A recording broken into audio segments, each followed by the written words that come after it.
प्रधानमंत्री नरेंद्र मोदी ने कहा है कि केंद्र सरकार का लक्ष्य 2024-25 तक रक्षा निर्यात को $5 अरब तक ले जाने का है। उन्होंने कहा कि भारत जल्द ही दुनिया का सबसे बड़ा रक्षा विनिर्माण केंद्र होगा।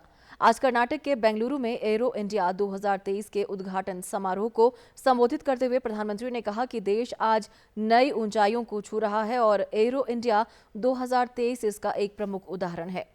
प्रधानमंत्री ने कहा कि एरो इंडिया की theme the runway to a billion opportunities विभिन्न क्षेत्रों में देश की प्रगति को दर्शाता है। उन्होंने कर्नाटक के युवाओं से देश का रक्षा क्षेत्र में मजबूत बनाने की अपील की। एरो इंडिया की theme the runway to a billion opportunities जमीन से लेकर आकाश तक हर तरफ नजर आ रही है। मेरी कामना है आत्मनिर्भर होते भारत की ये ताकत ऐसे ही बढ़ती रहे। एरो इंडिया एक और वजह से बहुत खास है। ये कर्नाटका जैसे भारत के टेक्नोलॉजी की दुनिया में जिसकी महारत है, एडवांस है, ऐसे राज्य कर्नाटका में हो रहा है। इससे एरोस्पेस और डिफेंस में नए अवसर पैदा होंगे। इससे कर्नाटका के युवाओं के लिए नई संभावनाएं खुलेगी। मैं कर्नाटका के युवाओं से भी आह्वान करता हूं, टेक्नोलॉजी को फील्ड में आपको जो महारत हासिल है उसे रक्षा क्षेत्र में देश की ताकत बनाइए। आप इन अवसरों से ज्यादा जुड़ेंगे तो डिफेंस में नए इनोवेशंस का रास्ता खुलेगा। साथियों, जब कोई देश नई सोच, नई अप्रोच के साथ आगे बढ़ता है तो उसकी व्यवस्थाएं भी नई सोच के हिसाब से ढलने लगती है।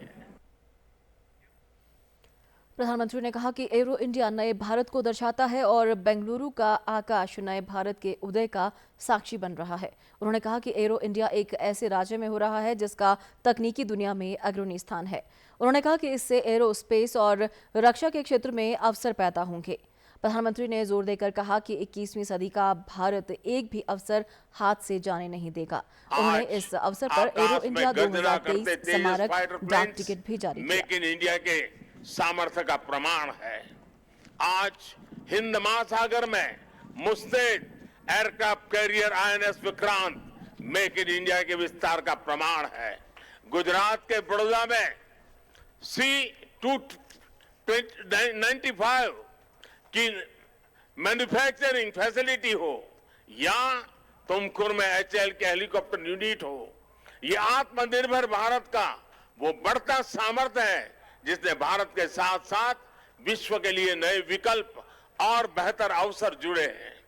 साथियों, 21वीं सदी का नया भारत अब न कोई मौका खोएगा और न ही अपनी मेहनत में कोई कमी रखेगा। हम कमर कस चुके हैं। हम रिफॉर्म्स का रास्ते पर हर सेक्टर में रिवॉल्यूशन ला रहे हैं।